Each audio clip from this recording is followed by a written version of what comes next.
On today's show, Kaylee Johnson takes a look into one student's acceptance into a unique scholarship program. Connor Fuchsa highlights softball's hot streak and all things Rock Hill sports. These stories and more coming up on this edition of HTN Daily.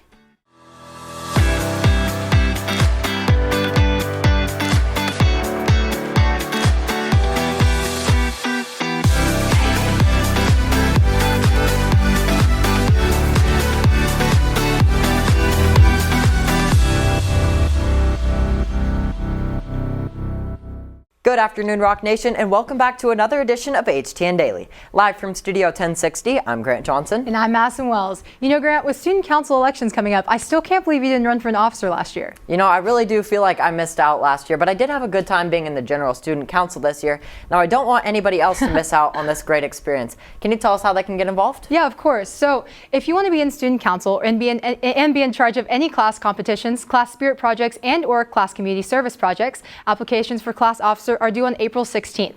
The vote will be decided by the student body, so make sure to get your applications from room 2201 or room 1630 to get started.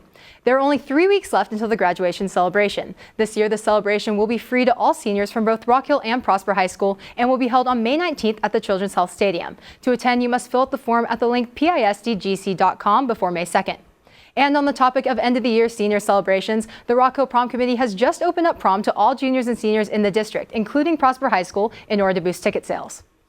Many students start applying to scholarships at the end of their senior year, and most require a letter of recommendation and resume. Kaylee Johnson reports on one senior whose scholarship requires a bit more. There are several scholarships that students can apply for. However, some are more difficult to receive due to rigorous qualifications. Though for senior Erin Coleman, she didn't let the lengthy application process scare her and ended up getting accepted into the ROTC Scholarship program.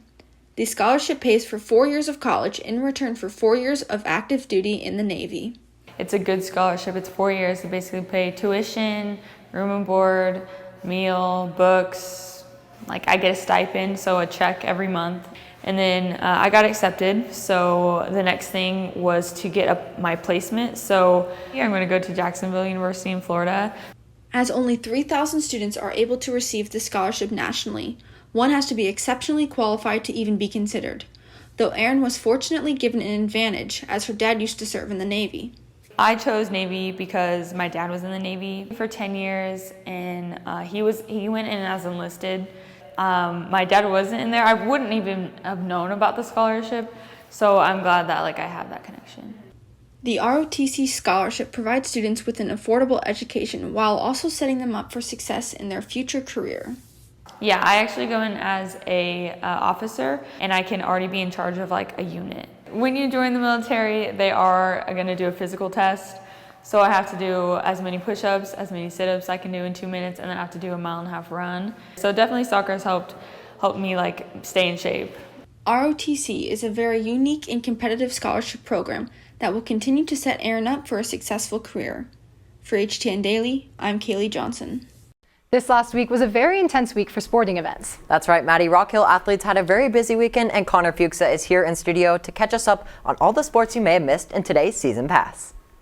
Softball faced off against McKinney North last Friday. Girls pulled off a big win, 12-1, moving their record up to 18-6 on the season. A big performance from Katarina Luna, who is continuing her hot streak from last week. Luna placed second in DFW Player of the Week voting last week and looks to get her name on the ballot again, going 2 for 3 with an RBI and 2 runs scored. The girls team will be looking to continue their 3-game win streak tonight when they face off against Wiley East on the road. The theme for Friday night was blowouts. Baseball played against Sherman on the road and dominated, pulling off a 12-0 win. Rock Hill had some big performances from Jack Opine, who went 3 for 3 and knocked in 3 RBIs, and from pitchers Brett Foss and Brenner Cox for pitching a shutout game.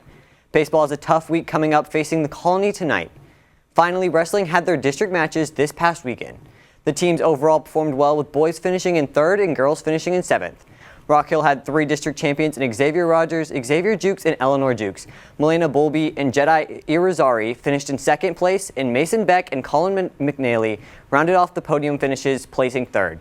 That's all for today's Season Pass. Make sure to tune in Friday to hear us talk about Track's area meet. Back to you, Madison. Sorry to interrupt the show, but we just have one more thing to do before we leave. Oh no.